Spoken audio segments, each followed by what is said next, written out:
Hi, I'm Kara, life coach, wife, and mom to 4 incredible and unique children. It wasn't all that long ago that my son received a diagnosis that had my world come crashing down. I lacked the ability to see past the circumstances, which felt impossible, and the dreams I once had for my life and family felt destroyed.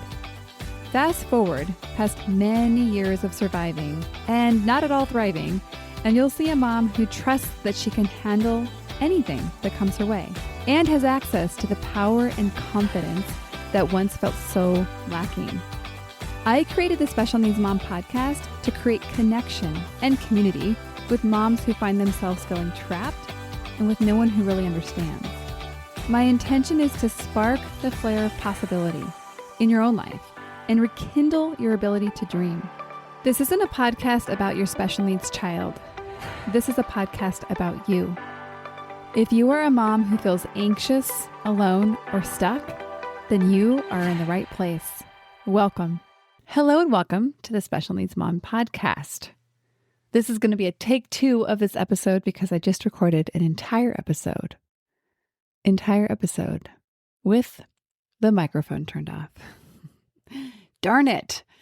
I had taken my microphone on a trip with me thinking maybe I'll record an episode while I'm away, which I knew at the time was lofty because I did not. And that is a drawback from having to get set up again and maybe forgetting the most important part. All right. Well, it's 2026, ladies and a few gentlemen. We made it through the holiday break, the holidays, Christmas and New Year's. Well, maybe we shouldn't get the cart before the horse, if you will. 3 of my children go back to school this week. It'll be this Tuesday.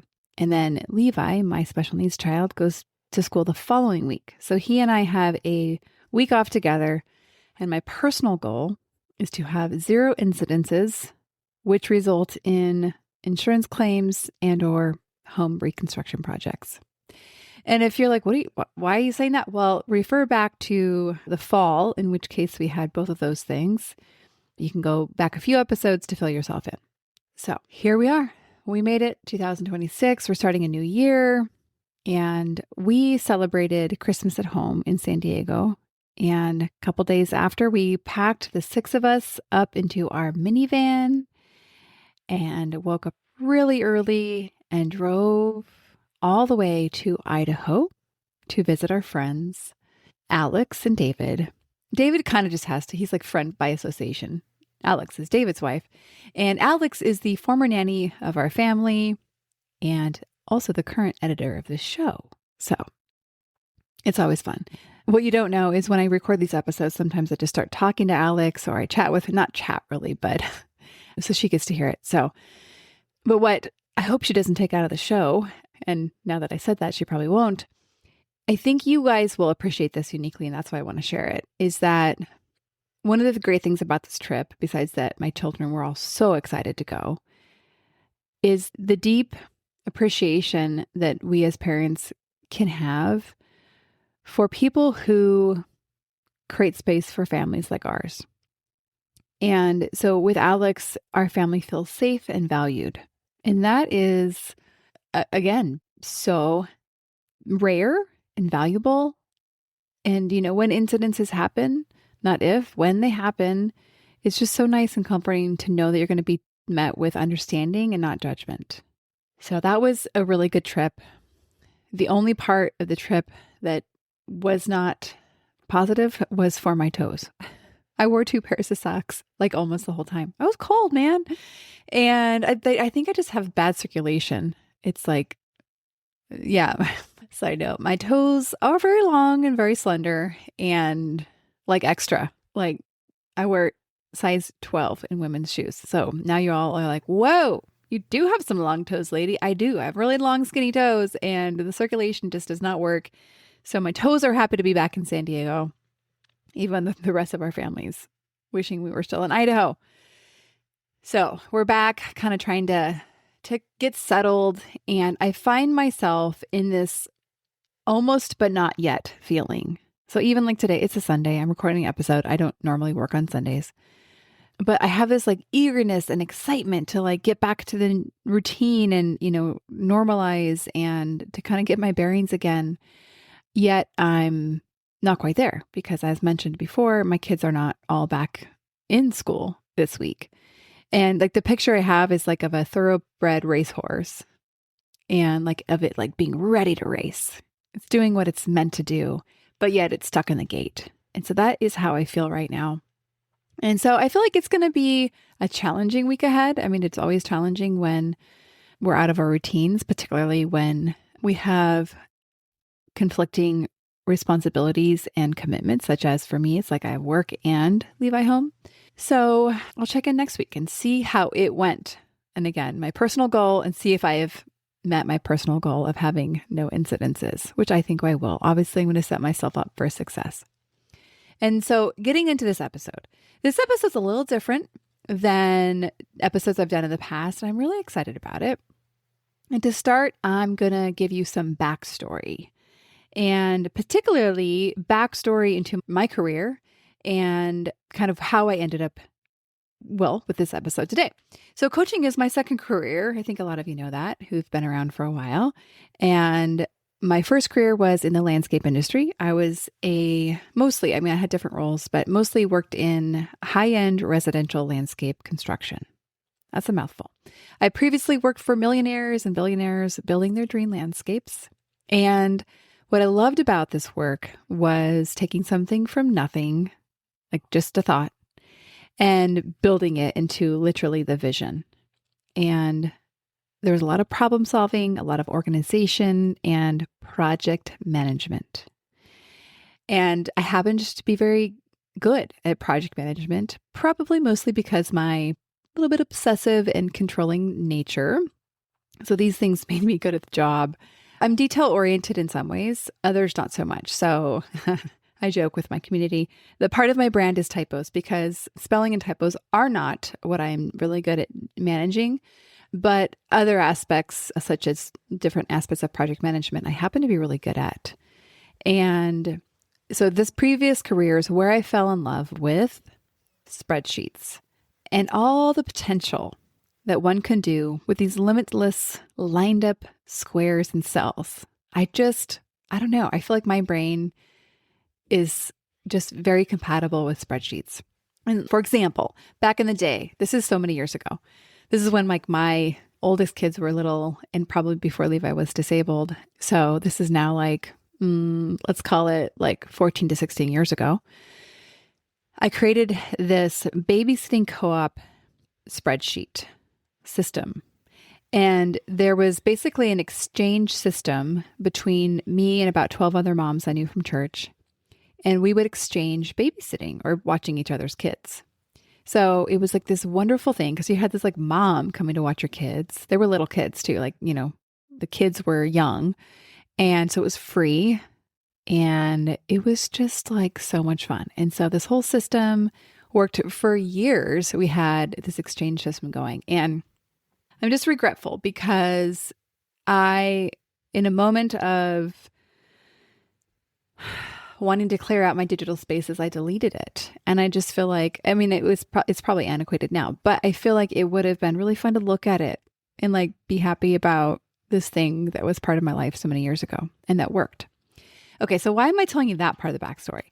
Well, it's because I have a new creation that I have created to solve some of my own problems, but like many of us, we share similar situations. And so got to thinking, me solving this problem for myself was actually potentially me solving this problem for many of us in this community. And so I really started to get excited about this idea when I thought about sharing it with you all. So it was something I started to do to help myself, but then I feel like I hacked it for myself because it's like a million times more fun for me to do something to help somebody else than to do like work.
If you want to be informed when doors are open, I invite you to sign up for the waitlist. The link is waiting for you in the show notes. Now let's get back to the episode. For my own caregiving life. And so let me give you a little bit more backstory, actually, in terms of describing the need or the unmet needs that I had, the logistical challenges I was having, and then I will tell you about what I've created and why you should join me in using it. So again, giving a little bit more backstory. So I have 4 kids, ages 8 to 18. Levi is 16, and he is my special needs child.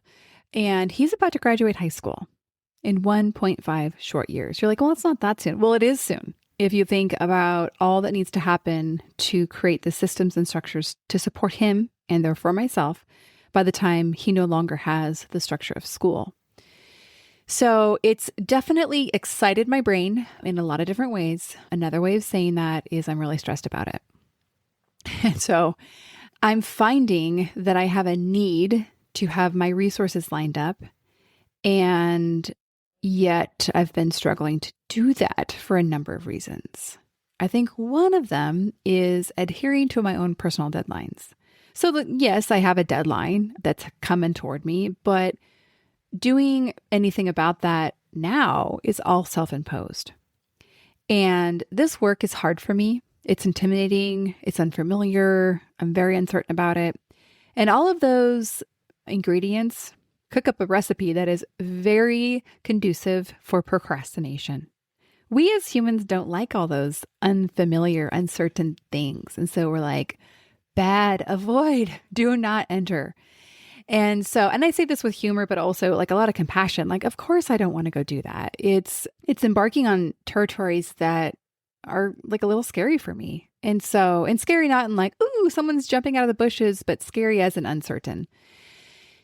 And also pretty significant because what it means if I don't get the support set up for him is some real challenges ahead for me as I am his primary caregiver.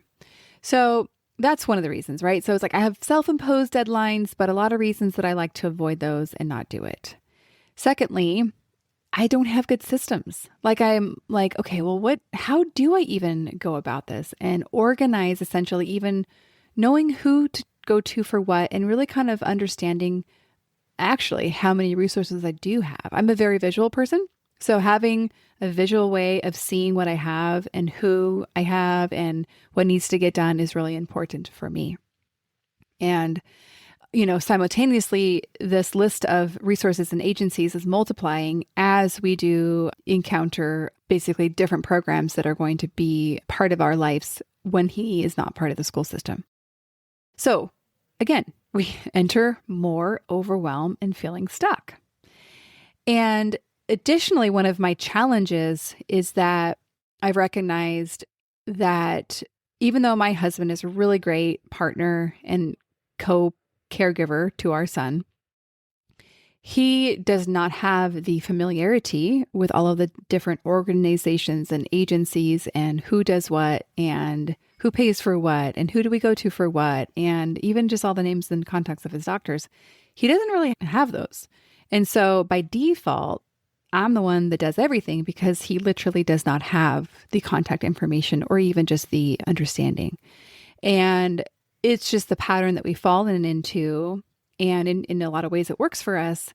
But I would like to create more ability to share the load and yet also feel stuck because it's so much information to communicate to anybody, even when they're willing.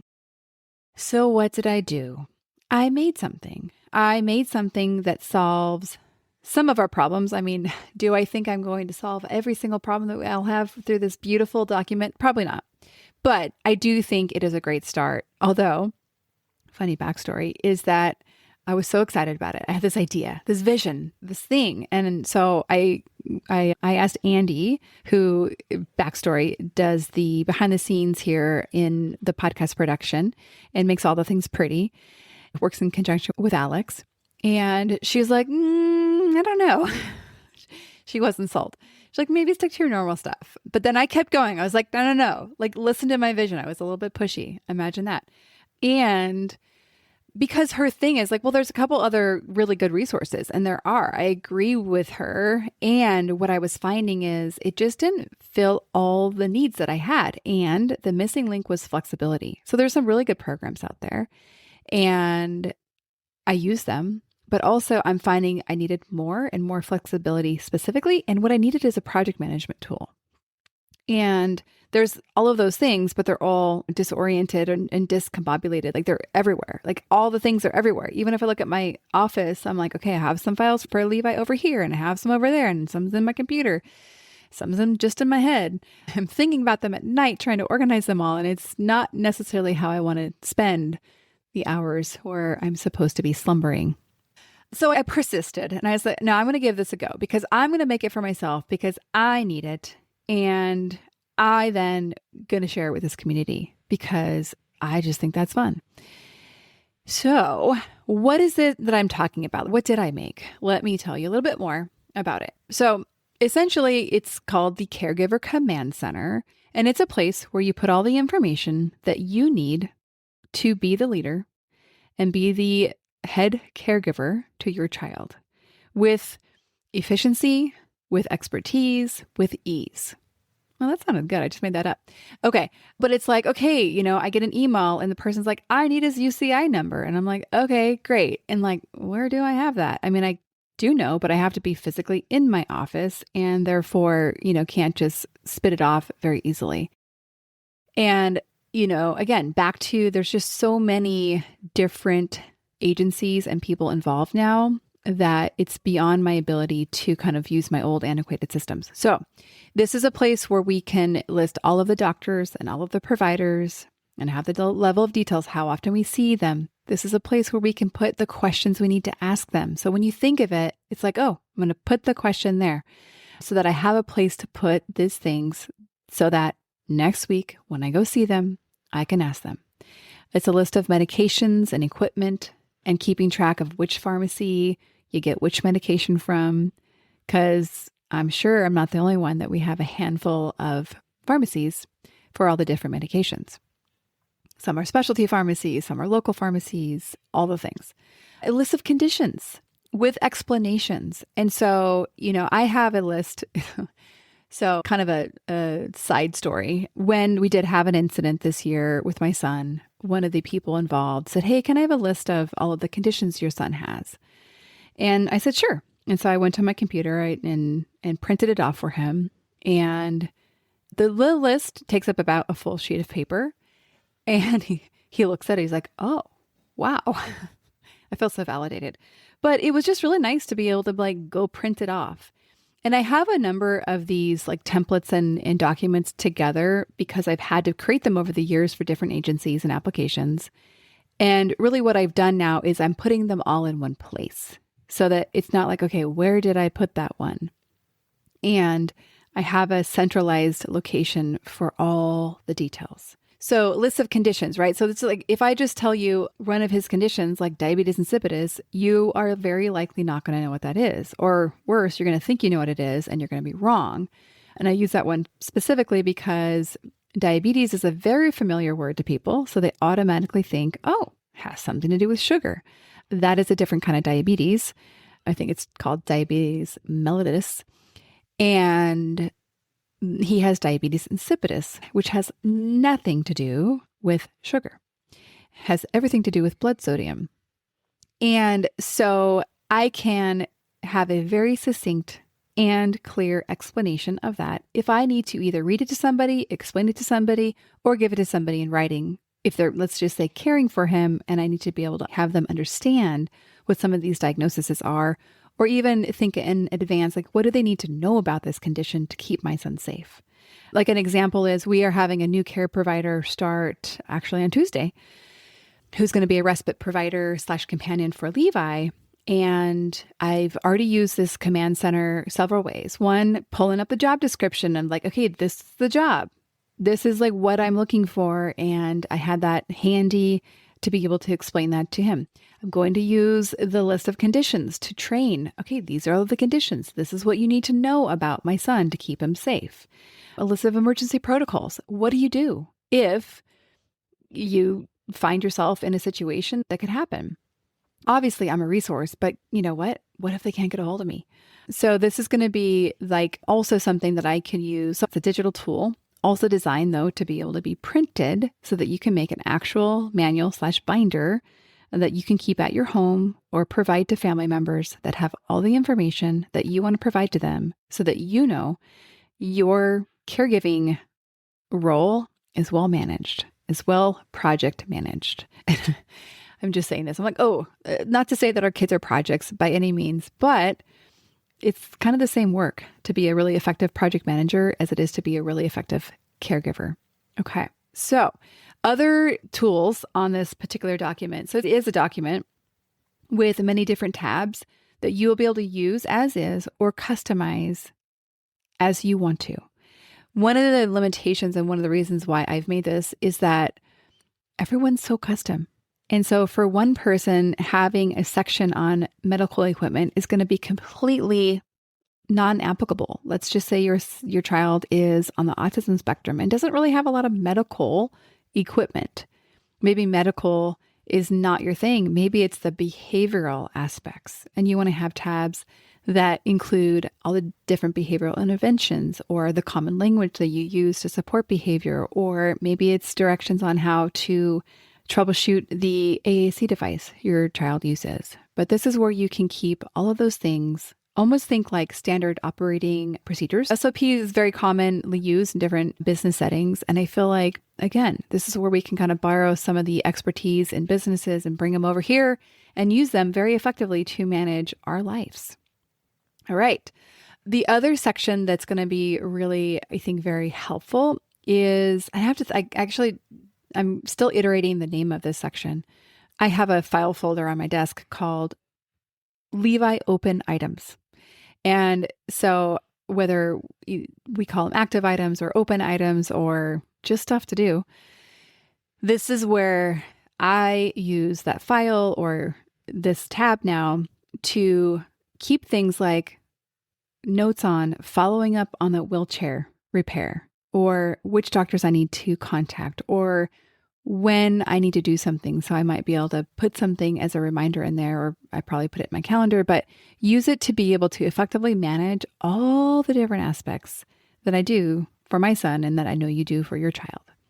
So a way of, again, managing the project or the different items that you want to do to effectively, expertly, and easily manage your life. And another section of this document will include templates. So I mentioned a little bit ago that I used this to help train a new caregiver. So I have, over the years, a lot of different job descriptions or templates that I use and I customize as needed. And so I figured, why not put these in this document so that you can take them, you can customize them, and you can use them. So I have the templates along with different prompts that you can use with ChatGPT. Wait, I'm going to say it right. ChatGPT. I practiced that over the week with Alex. She's like, you never say it right. I'm like, I know. It's part of my brand. Okay. But so different templates that you can customize. I'll give you prompts that help you do that so that bada bing, bada boom, you have the tools that you need to effectively, one, get more support for yourself, but also to manage your life. So other pages in here is going to be a list of house rules, or there might be a softer way to say that, but let's just leave it there for now. So these are what you can provide to in-home care providers. So think nurses or respite providers, or even just babysitters if you have them, to say, hey, this is how things go in our house. We ask people to take their shoes off before they come in. And we ask people not to bring any peanut products into our house. If you're going to stay all day, you can use this part of the refrigerator for your lunch, kind of setting the expectation that we're not feeding you. So this is where you can use the refrigerator for your lunch, or please bring an ice chest or whatever that is, right? Like however you want to manage your home, but you have a document that you have developed over the years usually learning by what didn't work, and that you can update and you can evolve as you can continue to, again, manage your mind and your life. So let's see. What have I left off? I think what I want to emphasize is that I feel like I've gotten to glean so many tips and tricks and like brilliance from this community that then, I've put notes here and notes there, but this is where I'm compiling it into one document, to one Google Sheets document where you can then copy it and download for yourself and then customize it for yourself. And now I know what you're thinking. You're like, okay, like the idea, Kara, but it sounds like a lot of work. Like, when am I going to find that time? Little lofty, I know. Well, here's my answer. Together is the only way. And this is another huge aspect that like where I was struggling. And actually I had made a mental note or even actually a physical note. I said, reach out to Kristen. She's a mom that is local-ish. And I don't know her super well, but she has gone before me. And in my mind, I was like, I am going to ask her to I'm going to ask if I can pay her to meet with me an hour. I don't know. I didn't get that far. An hour every week or every month to sit with me so I can do this work. Because I was really struggling to get anything done because of all the things I said before. And so that was going to be my answer until I came up with a solution. And so, get back to together is the only way. Well, I do believe that us moms linking arms, supporting one another in actually very simple ways is pretty profoundly effective. And one of the simplest and most loved ways that we have done this inside of the Pathway to Peace coaching community is in doing what we call a power hour. And it's actually so simple. It's kind of funny. It's an hour that's on the schedule set for a specific time and a specific date where we all come together with our own individual wants and needs. We start the hour making a declaration or specifically saying what we're going to accomplish or focus on in that hour. And we close the hour celebrating ourselves and acknowledging what we've accomplished. It's so much more fun than doing it on your own, or I should say, not doing it on your own, because the likelihood of us getting some of these things done that, again, are really intimidating, maybe not very fun, maybe overwhelming, is just not super high. And so this is a way of building in support and accountability and even just more lightness around it. And so in addition to giving you the Caregiver Command Center template, I'm inviting you to one of a series of 4 weeks of power hours. So I've put 4 dates on the calendar in the next month and a half. And the idea is that you come, you work on this, maybe you see a friendly face or two, and you feel connected, you feel accomplished, and you feel like you're making progress on managing your life in maybe areas that you've been delaying or procrastinating for a really long time. And what I love, again, is that you can really customize this to what you need. So maybe you're like, okay, well, I don't know that I have a ton to do on this caregiving template, but you can use this hour to say, hey, I really need to work on maybe something for yourself. Maybe it's something to say, hey, I need to find new babysitters or new childcare providers, and you can focus on that for the hour. So you can really use it forever you want. Obviously, most of us are going to be working on the Caregiver Command Center template and creating it for what we need it to be to manage our lives, but you are welcome to use it for whatever you want. So to get your copy of the Caregiver Command Center template, all you're going to need to do is go in the show notes of this episode and look for the link. It says, get your caregiver. I don't know what it's going to say, but it's going to be obvious. And then you'll provide your email and we'll send it to you. No strings attached. That's just it. And then secondly, you will be able to look at the dates for the power hours and sign up for those. I am asking for RSVPs, so I know you're coming. And again, I'm going to put at least 4 on the calendar. So the likelihood of you being able to make at least one, I don't know, is hopefully pretty high. And they're free. So I'm not asking for anybody to pay to join. I'm doing this because I think it'd be really fun to do this together as a community.